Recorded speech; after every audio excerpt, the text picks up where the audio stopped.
Make a scythe, praying that I'm getting it right. I'm right here without much light on me, but I do not feel like I'm in the dark. I've got a beautiful light in front of me, and it's allowing me to see the path before me. So I'm going to check in on my phone. Wherever it is. I'm going to check in on my phone. Joint Dexter. If I can, and see if I'm live, so I can share this with the family.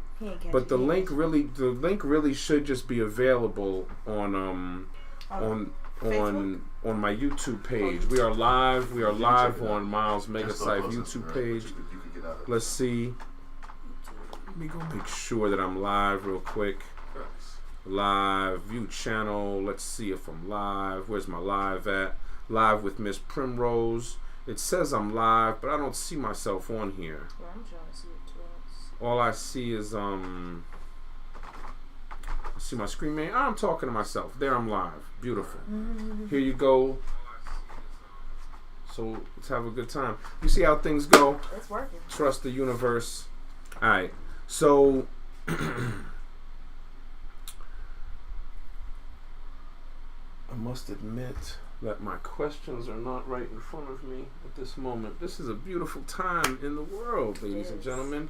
I've got my questions on my computer, though, on my screen, on my home screen. So let me see if I can find them real quick before I bring this entrepreneur onto the screen with us. The artist must try. Questions. Bing bong. Here we go. Organize your life, y'all. You know what I'm saying? Organize. Get organized. So even in the face of overwhelming adversity, you can get your things right. Okay, let's go. So here we are. We are back. We're going to share screens.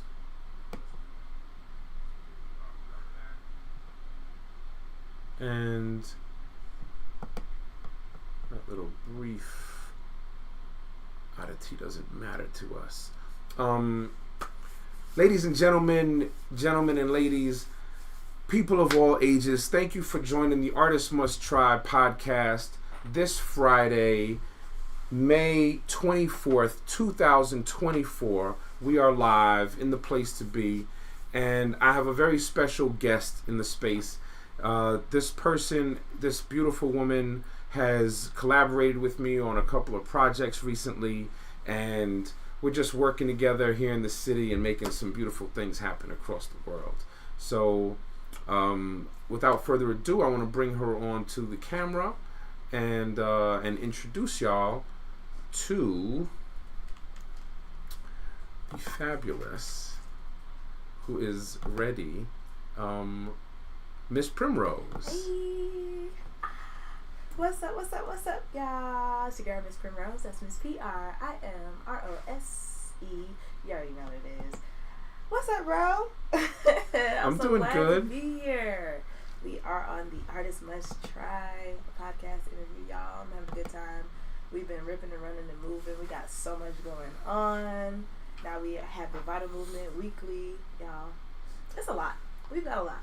Our creative sector has been moving, and we've been working, and I love to see it. So I'm just happy to be here on another segment of our amazing group and the projects that we have. So this is cool. Thank you for being here with me on this new endeavor of mine, and for being a large part of the inspiration to make it happen. I want to ask you. You're on camera by yourself. Okay. And so I want to ask you a few questions about your creativity and about your childhood, kind of, before we get into some shared space, okay? For anybody who doesn't know you, just, try to... Brief synopsis of Miss Primrose. No, I want you to try to tell some things that maybe you haven't told before. Okay, you're in the red chair and you can really relax. Okay, I want to ask you, at what age did you discover your creativity? Very young. I discovered my creativity between the ages of 6 and 8. At 8, I had a conversation with my mom, letting her know that I wanted to be an entertainer full time. I saw Taina, this TV show on Disney Channel or Nickelodeon back in the day. Taina, and she always used to say, I want to see my name in lights. And so I kind of adapted that thing, like, my name's going to be in lights one day. I'm going to be an entertainer. I'm going to make people feel good.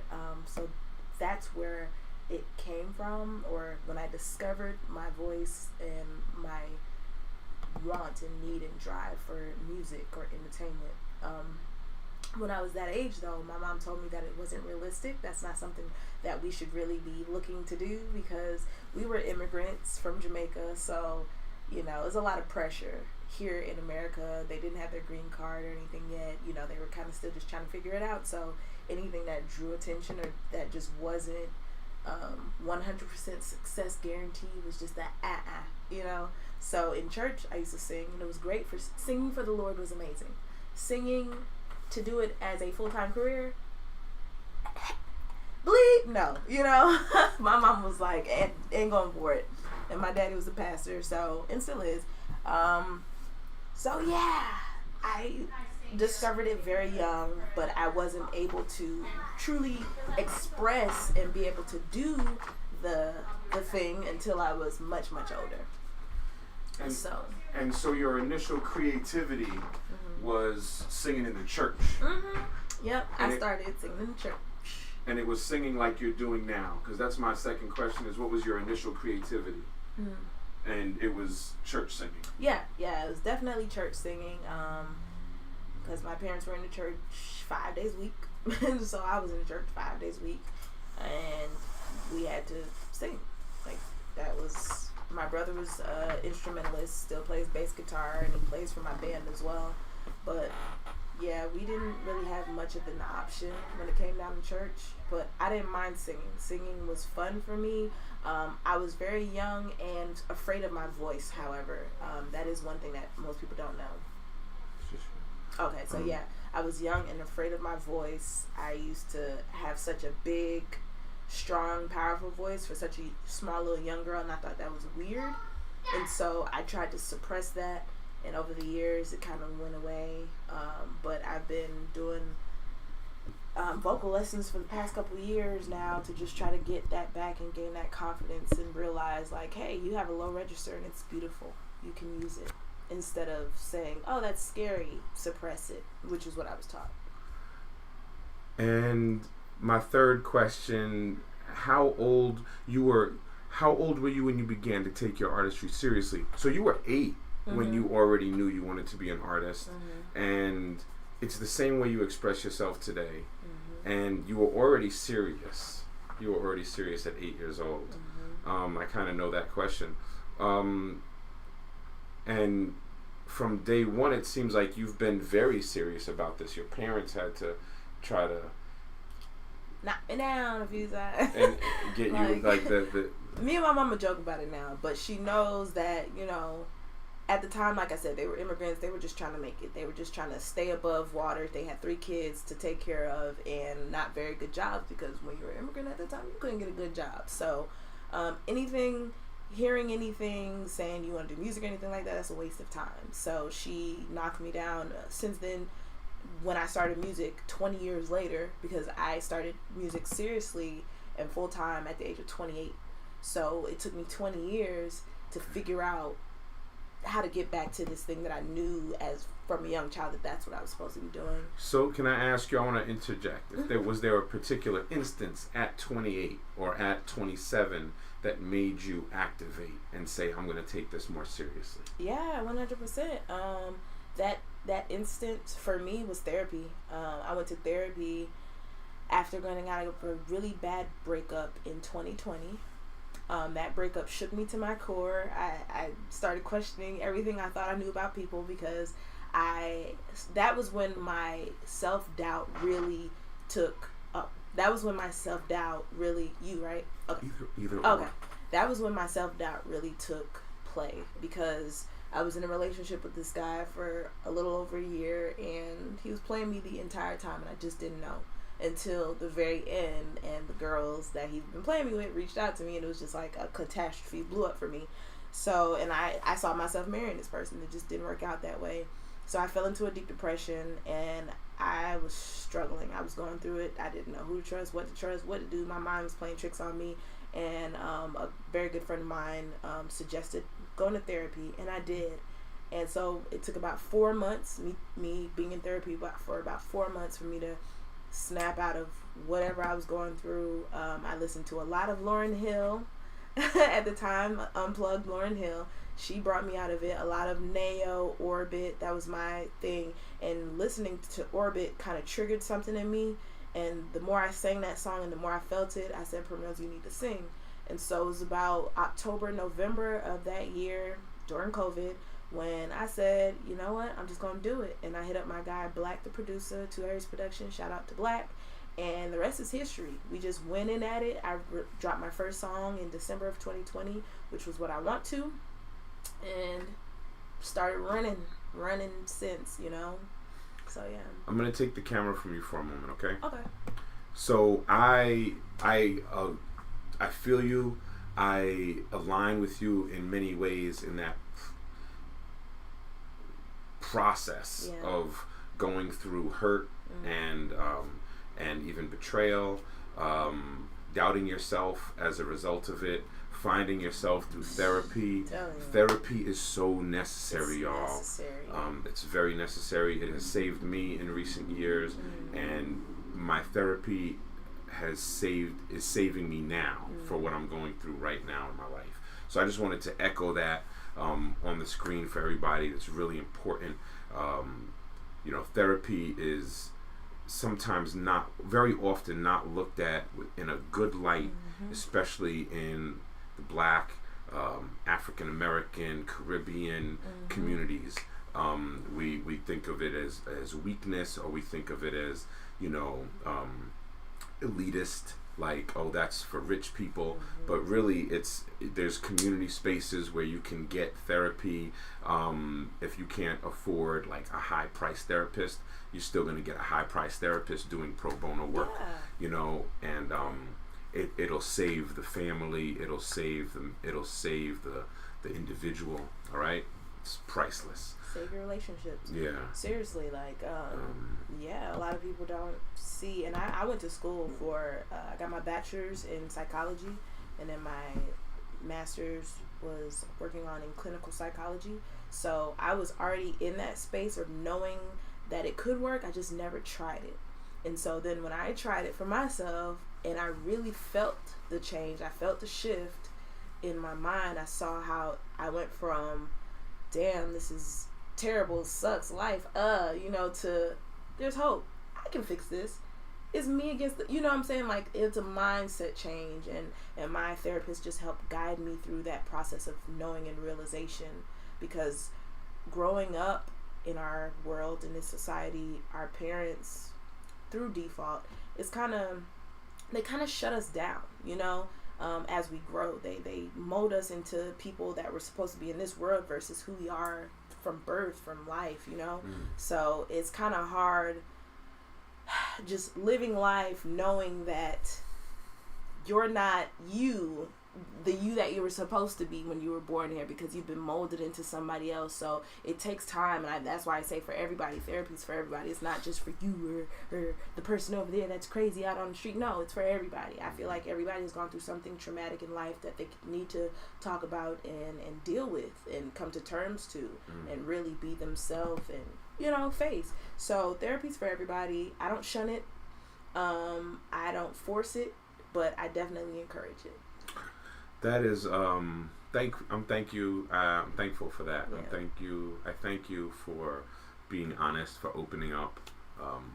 You know, a lot of people will keep those truths to themselves, and those are really valuable moments for people to see that, you know, we're all real. We're all real. We're all human. We all struggle. That's right. Everybody's going through something, and like it's no reason to be ashamed. That's right. Like Lauryn Hill said in her Unplugged series, when you are more honest and just upfront and say, "Oh, I got that too," people will be like, "Oh, I have one too." You know, I got to messed up this too. Or, it's just Excuse me. No, you're good. It's just being honest with yourself and therefore being honest with others. And I think even in our music space, that's how we find our tribe. That's how we find our people, when we're so honest about what we have, what we don't have, where we go, because you never know who's got the same thing. They just not showing it. They're just not saying it. But when you're comfortable and open, that lets everybody else be comfortable and open about it too. Like, hey, I got one too. You know? It's awesome. Yeah. And win it, you know what I'm saying? Yeah. Win it with a smile. Yeah. You are you're on camera alone right now. So I want to go. I got kind of a little order here, and so now we know a little bit more about your background, and you identify as an entrepreneur. You had me list you as an entrepreneur. And I know that we as artists don't like to put ourselves in boxes, so I'm curious, how do you define your artistry? So I am a singer, and I rap as well. That's how I define what I do. I sing and I rap, okay? But I'm also a curator of events for independent artists. I like to help other independent artists. That's kind of how I started the Indie Fresh Concerts, which is my baby. When I started music, when I dropped that song in 2020 in December, I went to an Ugly Money Music Summit show, and I competed, and I had the dancers, the everything, the hoorah, the rockets, the poppers, blah, blah, blah. Had a great show. Everybody down to the judges was like, you need to win. But at the end of the show, I didn't win. A girl who Ugly Money had been representing for years was the one who won. And to me, I was like, that's shiesty, because she didn't even do half of what I did. And she just got on stage and jumped up and down a couple times, you know? So at the time, I didn't understand the music business. So I just felt like, oh, that's unfair. And me, the way that I'm wired and the way that my parents taught me through entrepreneurship is, when something's not going the way that you like it, create it yourself. Do it yourself. And so therefore I created the Indie Fresh Concerts, and the Indie Fresh Concerts was geared towards showcasing independent artists, and it started off as a virtual concert because it was during COVID. I dropped that song 2020 in December. 2021 in January was the first Indie Fresh concert, literally a month later, because I just felt like, no, we need to put on these independent artists that's been working, that's been putting in the time, and that's actually doing the work, and not just jumping up and down on stage, and showcase them and let them have a chance to actually win and be good at what they do. Because it's this industry is such a gatekeeper industry. Everybody, you know, holds, oh, well, this is my person, that's my person, but it's like the talent out here, it stretches far and wide. So I didn't want to just keep it for just us or just ourselves. I wanted to share it far and wide. So Indie Fresh Concerts was born, and I've thrown shows in various amount of places with many different people, but over and over again, time and time again, as DJ Corrupt said, what I was building in this community is something special, because it's meant for the independent artists by independent artists, and I'm not holding one back just to shine on, you know, or holding everybody else back just to shine a light on one.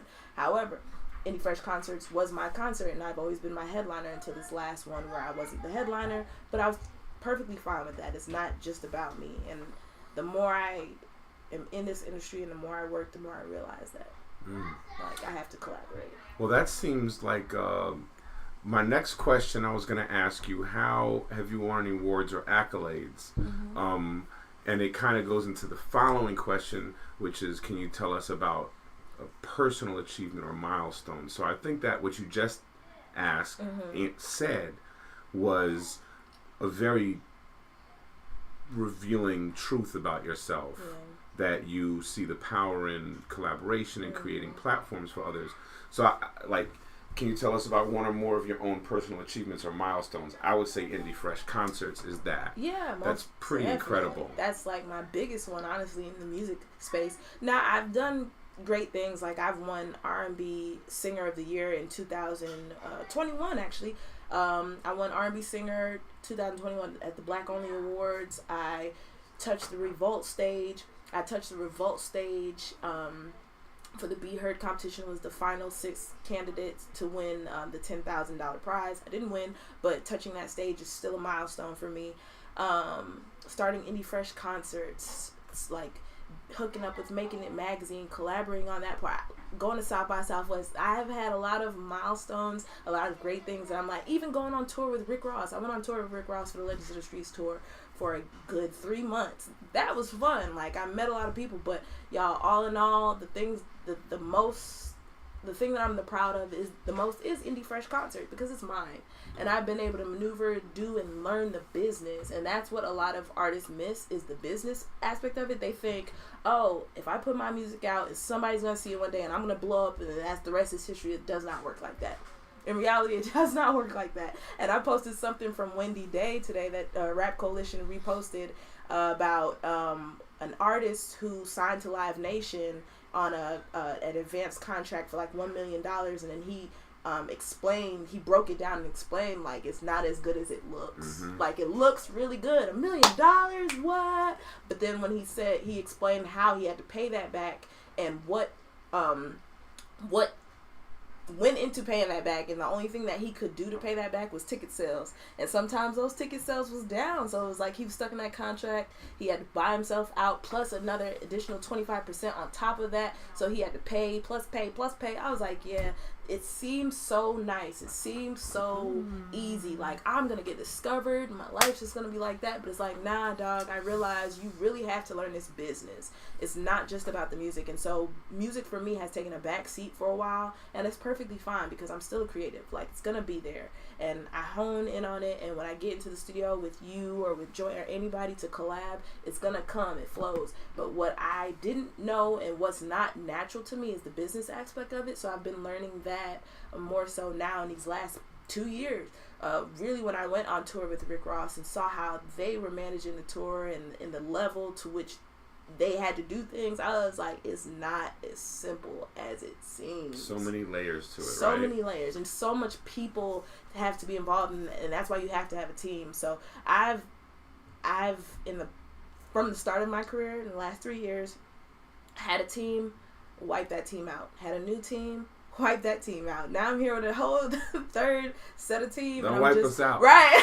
I'm not trying to wipe it out. But I've realized now that, you know, in order for us to all go, because we all want to go, we all have this common goal, we have to keep that in the forefront and communicate like you my bestie. You know what I'm saying? Like, we have to communicate, because the moment that communication falls off, everything falls apart. I'm dead ass. Can I curse on here? Anyway, I'm serious. At the moment that communication falls off, everything falls apart. I've seen it twice. I've done it twice. I'm learning that lesson. So now I feel like I'm in a place, especially with the people around me though, the universe has aligned me with the people that I'm able to talk to like that.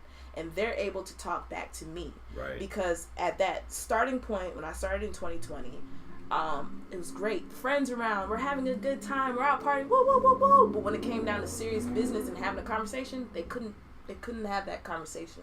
And that's where things just kept falling short, you know? So now here I am, fast forward to 3 years later, and on my third gather round of group of people, and I'm just like, all right, let's talk about this. Let's really have this conversation. It may be hard, but in order for us to get to where we all want to go, we're going to have to do it. We're going to have to do it. And sometimes the conversation is not what you want, but who gives a damn? The purpose, the goal, the end goal for us all to make it, we must communicate, y'all. So yeah, I don't even remember what the question was. I just got here. You're answering great, because you're not withholding, you're being forthcoming.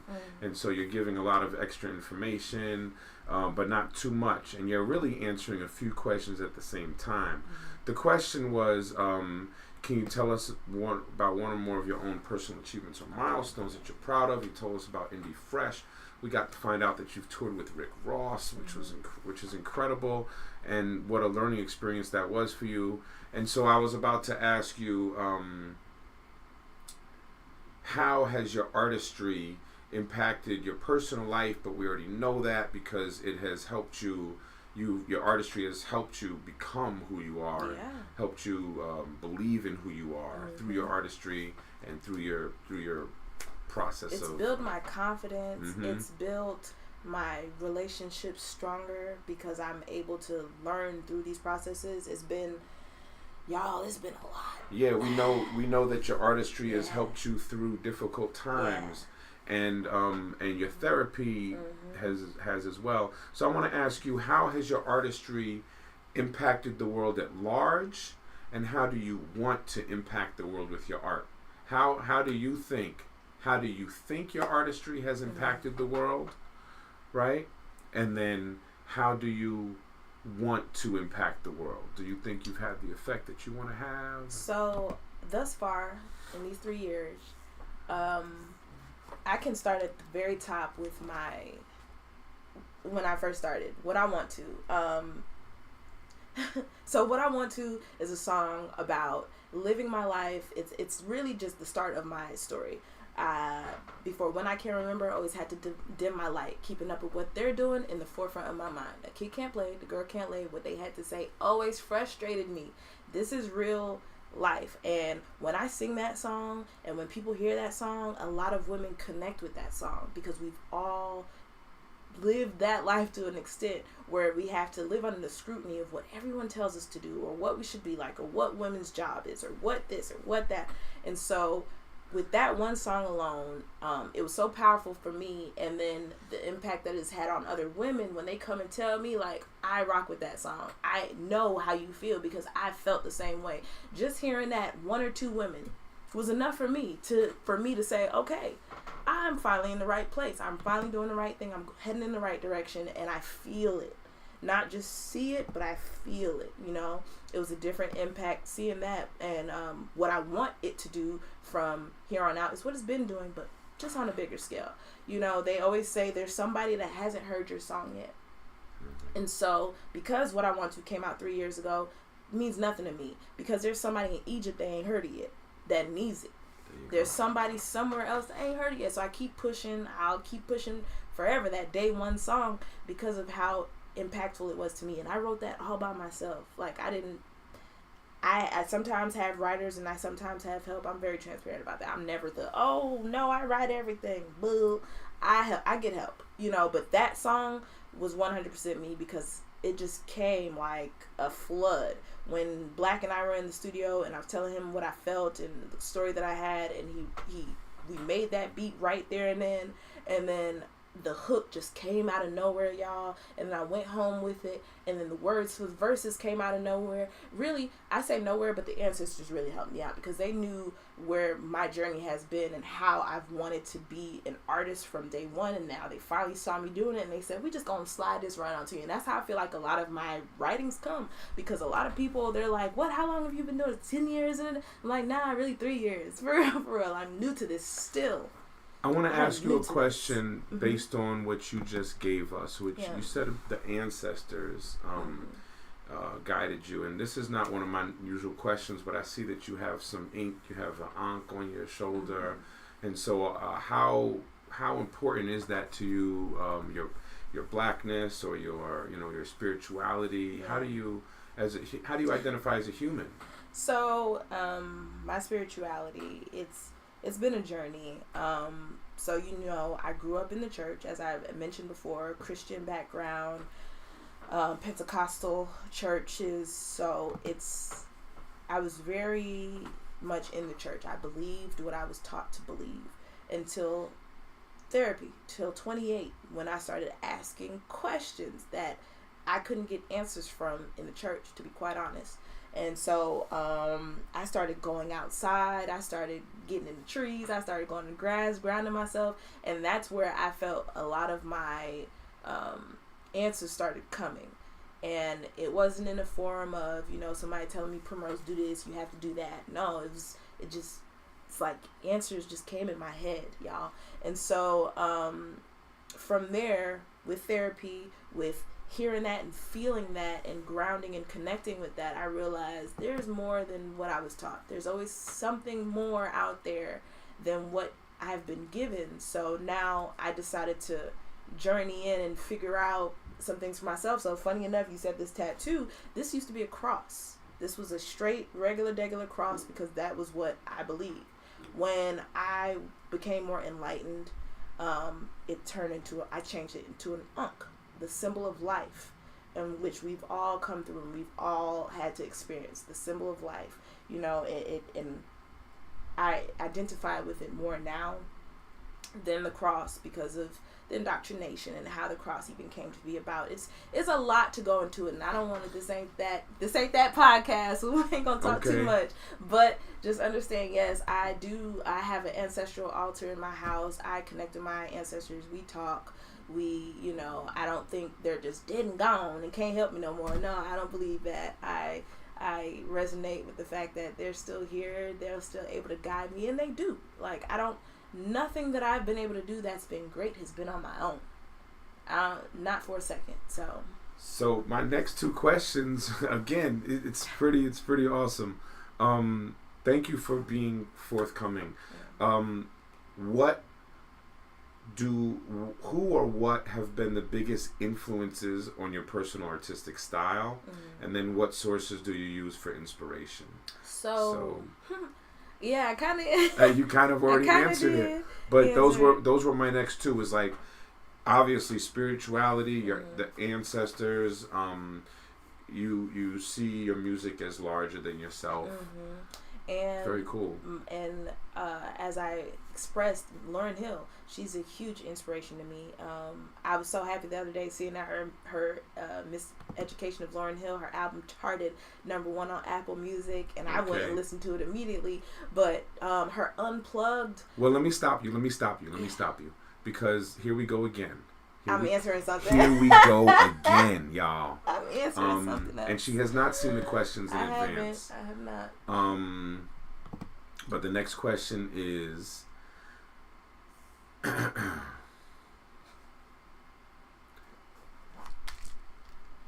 who can you wait up? Where am I at? Next question. Yeah, you get to create. I lost it. It was right there in front of me. You get to create one project with any person from any era, any style, any discipline. Who do you choose and why? Any era, any style, any discipline. You're on camera by yourself. Talk to the people. You get to work with any artist. I don't have just one. You gotta choose one for this question. I gotta choose one? Yeah, because I want to get to know, like, everybody. You can. I can say a bunch of names. You can say a bunch of names, but you only get to work with one artist from any era, any discipline. Who do you choose and why? It's gonna be okay. The universe likes specificity. Yeah, you know what I'm saying. I'm gonna give you real specificity here. The universe. I don't know if the universe is gonna allow me to do this at any point in time, but I would love to work with, if it were any era, and if I could bring someone back, it would be Bob Marley. Only because it would be Bob Marley. Only because it's the feeling of the music, just to be able to work under him, see how he made his music, how he, not even just music, how he put his soul into the music for us to be able to feel it for this long after his passing. It would definitely be Bob Marley. I want to feel that presence, because there are people like him and Lauryn Hill and even Beyonce that they have this aura, this soul, this spirit that once you connect or once you hear what they give, it takes you somewhere else. You're never the same again. You're never the same again. And so I wasn't blessed in my lifetime to be able to be in his presence, to feel him just in a room, let alone make music with him. But if I could, in any way, maybe in another life, I would love it. It would be the best, you know. It would be Bob Marley. Okay, I love that. I'm going to join you on camera real quick, and thank you for including me. I'm actually going to drink with you. Cheers. Cheers. I thank you for including me on a project. I put up a little prop, behind you. Thank you for the gift, by the way. You gifted me with that beautiful record, that future plaque that we'll have on our walls. Yep. And it's just gonna get bigger. You know, it's talking about collaboration earlier. My next question is about your creative process, which I got to be included in the process for this EP. You can tell us about it if you want. Yeah. But how do you create describe your creative process? Like when you're working on a project, what does it look like to you? I know it's always different, but so speaking specifically on this project, the Pisces and Friends EP, y'all, it was so unconventional. Like when I say you're alone on camera. Okay, when I say it went from the week before my birthday, 1 week, so March 4th is my birthday. It was a Monday this year, but on the Sunday we were able to get into the studio by making it and put this whole project down with some of my amazing friends. But before we even got there, just 1 week prior to that, I decided I want to make an EP for my birthday, and I want to make it a thing, like where everybody comes to the studio, they put it all down, we have some other things going on in other rooms. It literally came a week before we went in there and put it down. I have 5 songs. I have 5 songs on the EP. The first 2, I hit up my friend Ron, R&R ENT. Shout out to R&R ENT out in New York. And I was like, hey, I have these 2 beats. I have an idea, but I don't really know where to go with it. Can you help me? He helped me with those, and those came out great. And then the other 3, I just kind of felt for it while I was in the studio with Black, and we made it boom, boom, boom. Once I put together a flyer, because I'm artistic, I create flyers as well. Confetti Queen Designs. Yes, that is the spouse. And Indie Fresh is the bestie. But so I love it. I created the flyer, sent it out to my friends, said, hey, Sunday I'm doing this. If you're interested in getting in on some of these songs, RSVP so that I can know, So, you follow the RSVP process. Once I had the RSVP, then I listened to the songs, and I kind of had to match up with who's what type of flow this person has in order to fit on this record. And that's how I was able to choose the records that everybody got. And then you guys went ahead and wrote your pieces, came in on Sunday, and we put that thing down. So yeah, it happened in less than a week. It wasn't like a long drawn out process, and I know sometimes it is, because even for Zaza and Rose, that song was a long drawn out process from when it actually dropped, or when I actually completed it from when I started. So it's a different process for everything, but for that one, for a Pisces and Friends EP in particular, it took a week. It was quick because I knew that it was something that I wanted to do. I needed more music anyway, and I kept meeting all these amazing people, everybody that was on this EP besides D The Problem and Jason Steele, I had just met in like the top of the year, January, literally January, and now here we are in March doing this thing. And these are mostly new people that I've not met, but I feel like I've known for years, and that's how this works out so well. Because it's just divine timing. It's just universe. It's just life. It's just ancestors saying, hey, go in that direction, and me going.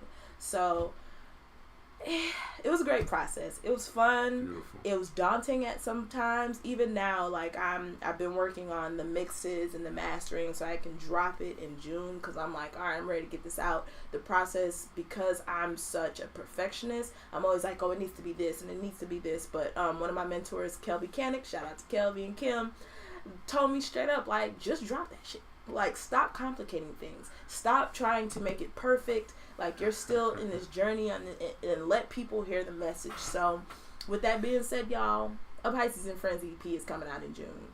So, I'm just going to drop it with the artwork, let it speak for itself, and then later on we'll come with the docuseries. And I think that when everybody sees the docuseries, that's really going to connect things. Because you have everybody talking about their pieces. You are on there. You gave us a glimpse into your life even on that. And when it comes together, when you see it, it's going to be really fun. So I'm looking forward to it. Thank you.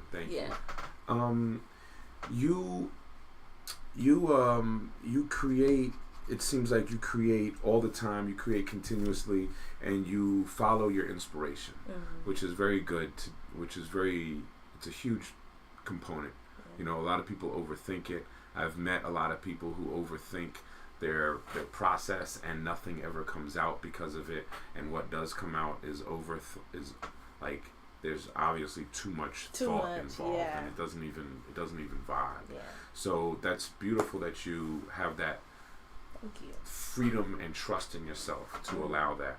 And it took time. It wasn't easy. And to gain that self trust in me took 20 years. Right. In therapy. Takes a long time. It took time. So, because if I'd have done it when I was younger, who knows where I'd be now? But it didn't work that way, and so I had to come back around, and I feel like starting my musical career or life all over again, almost hitting a hard reset. And then because I had to do that, because in a sense it's late in the game, I have to go full force. I have to be all in. I can't jump in, jump out, because then I'll be wasting time. That's right. Let me echo that real quick with it's never too late. If you believe in yourself, and if you've been working continuously towards your goal, then nobody else's timing matters for you, because God has timing that supersedes everything else. He laughs at our timing. That's right. Yeah. So so don't ever think of yourself as outdated as we talk to y'all. Because America makes us feel like that. Even, who was I talking to? It was yesterday or the day before. A man asked me about my age, and I gave him the ha ha ha, even though I'm completely comfortable with it now. But asked me about a year ago, I was like scared to be 30, you know? And so he said it's only in America that they make women feel like the older that they get, the more tarnished they are. But in other countries, when you go anywhere, everybody embrace their phases of their life, and they love where they are. I said, why is that? Why is it like that for us? But you know, I dropped my first project when I was 32. What? I was 32 years old, and I dropped my first ever recorded project into the world. 32. Right. And I've heard people say that, oh man, I think I'm too old for this. I'm like, I'm 30, or I'm about to be 30, and I think I'm too old for this. And I look at them, and I'm like, we're on the same stage, bro. Like, you know what I'm saying? I'm 20 years older than you. You know what I'm saying? Because I share my age. I'm turning 50 this year. Yep, big 5-0. And it's amazing. There's nothing wrong with continuing to make your music. It's just what we've been taught in this society. It's what we've been taught. And what we tell ourselves. But we, as Americans, value youth. And we've been taught to value youth. You know, and then you look at our elders, and you look at the society's elders, you know, but that is a conversation for another podcast. A whole nother conversation. Right? So on this topic, this is really dope. I got about 5 questions left for you, and I want to know what your goals are. I put you back on camera by yourself. I want to know what your creative goals are, if you're willing to share one with us, or if you just want to share your views on goal setting. So, you know, some people don't even have, I've been to your space, I've seen you have a vision board, and you're very detailed, and very, you obviously have visualized what you want. I'm curious if you will tell people about your goal setting process. My goal setting process. Or you know, maybe you want to share a goal with us. Yeah. So my goal setting process hasn't been the most clear. It started off same time I started therapy. Funny enough. Before that, I didn't really write in a book. Now I have several journals that I write in, and one is an affirmation journal. One is a intentions book. Another one is a calendar so that I can keep up. Yeah, I'm looking at the ship every time. Yeah, the ship is so nice. This is my vision, my 3D vision board over nice. Here. Yeah. Okay. It came about through therapy, and organizing myself, and listening to Les Brown, listening to Earl Nightingale. They say, write the vision, make it plain.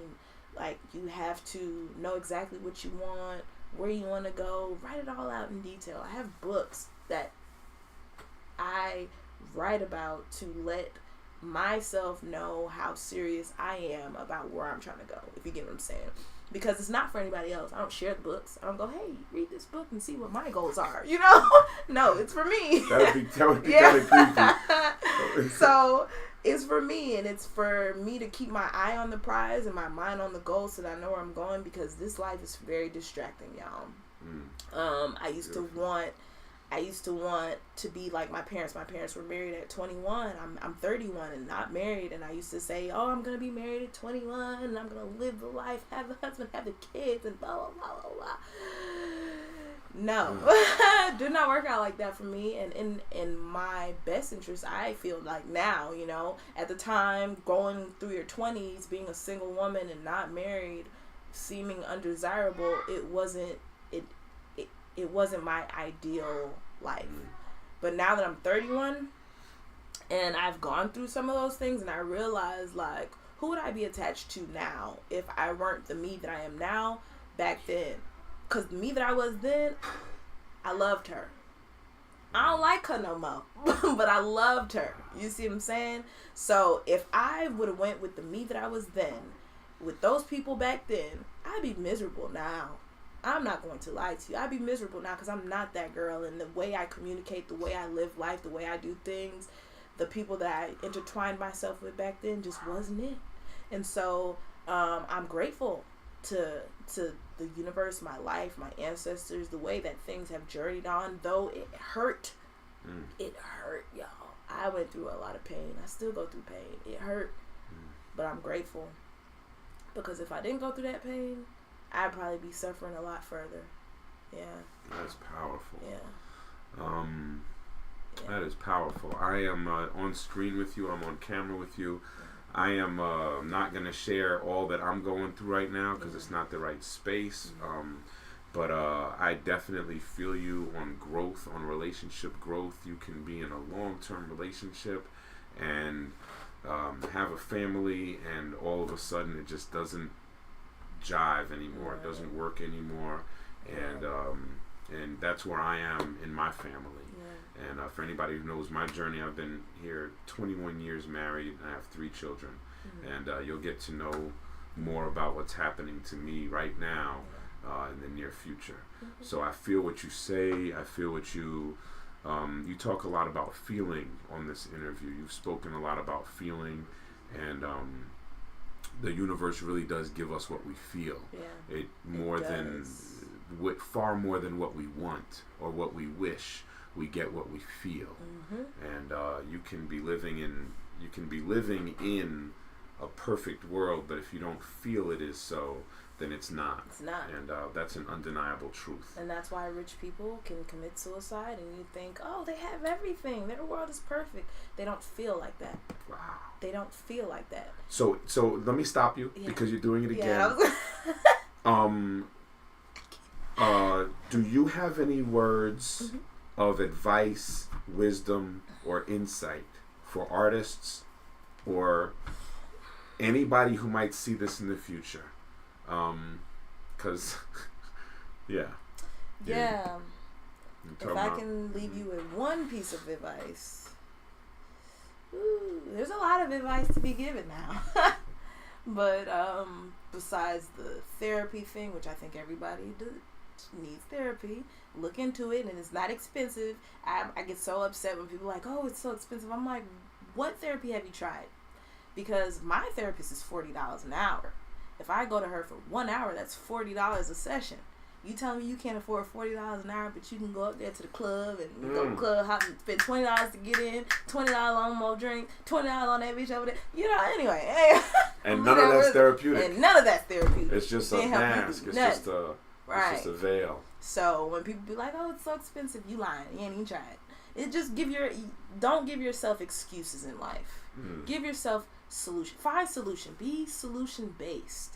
And that I had to learn in this last 2 years because I kept finding problems and expounding on those problems. And what I realized is my tongue is very, very powerful. So anything I speak is gonna come like with the quickness. So I had to be very intentional and careful with what I say. I don't have problems. I have solutions, baby. Wow. I find all the solutions all the time.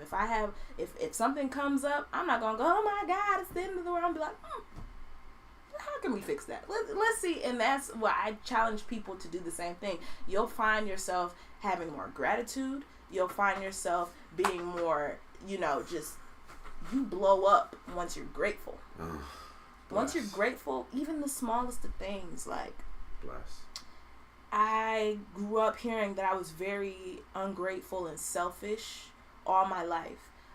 So it took an impact on me. I had to unpack this in therapy. It took an impact on me because I felt like, damn, I'm selfish and I'm ungrateful.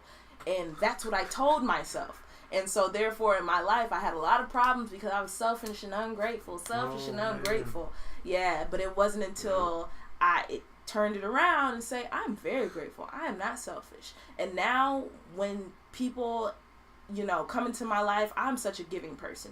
I will give you the shirt off my back. Like, for real, I'm a giving person to a fault sometimes, and I trust people very easily sometimes, and it leads me in a place where I'm not as certain if I can, trust myself because I trust so much and I give so much. But all in all, when I look at the old me who I used to be versus the new me now, I take her any day.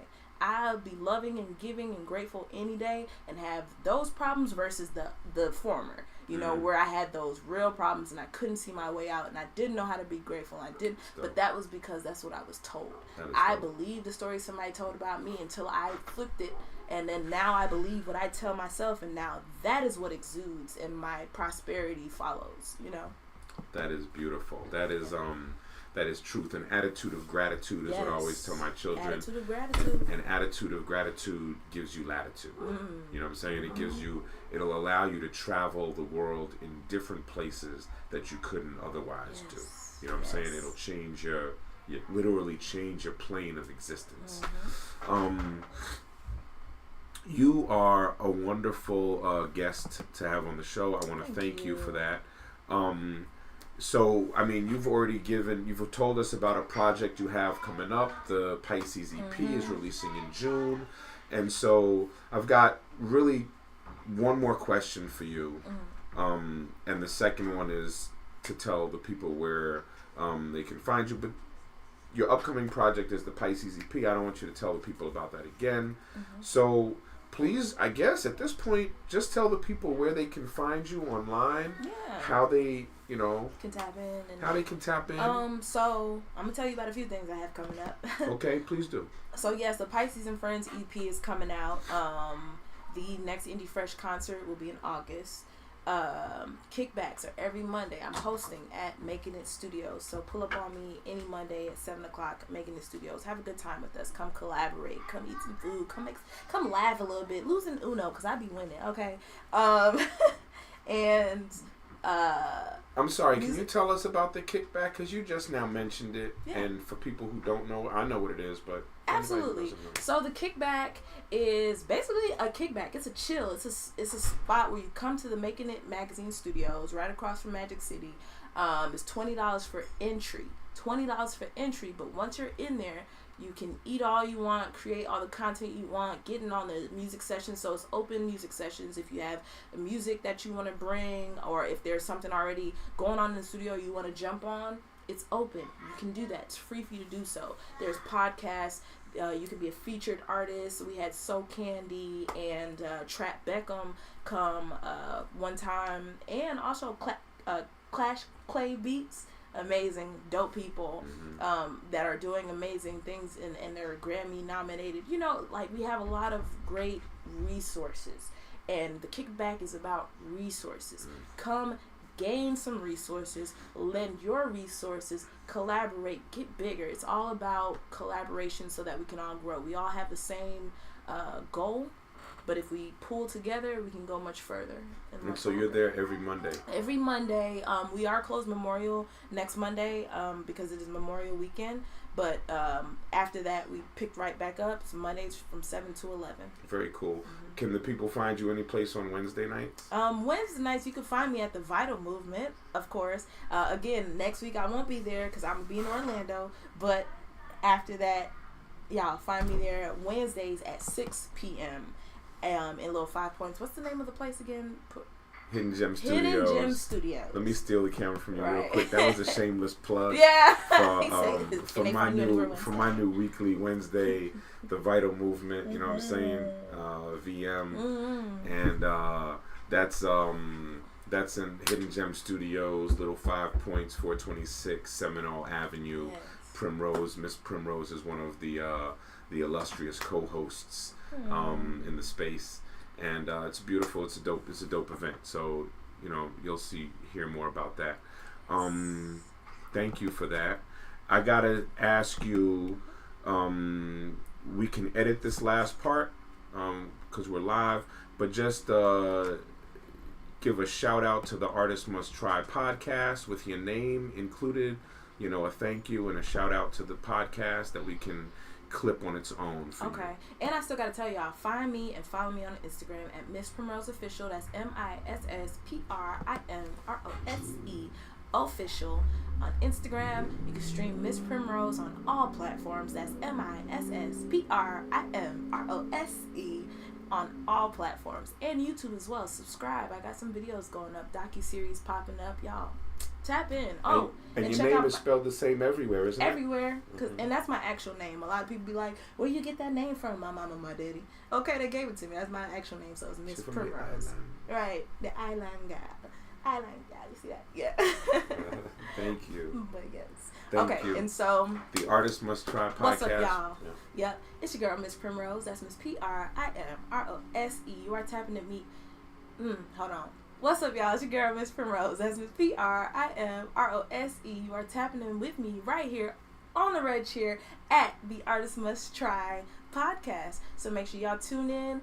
We have some amazing guests. I am one of them, and I can't wait for y'all to hear what I got going on. Okay. Thank you, love. Thank you so much. Thank you. Let me jump on camera with you real quick. Just for a thank you. Thank y'all. Thank you so much. Thank you, Primrose. Everybody that tapped in, y'all, thank you so much. This will be staying up on YouTube, right? So you can always come back, go back, listen to it. If I said something in about 10 years, we're going to replay this, and it's going to be and some. Y'all see. Don't worry. This collective ain't going nowhere. Dope. Thank you, Primrose. Yeah. We are here every single Friday unless I'm out of town, and maybe I'll be doing them remote when I'm out of town soon. But we are here every single Friday live and just interviewing artists about their journey. So thank you for joining us on The Artist Must Try. It's all about intentions over productions. Your intentions will get divided by your productions, all right? And your intentions are more important than your productions, all right? So artists must try. Thank you, y'all. Peace.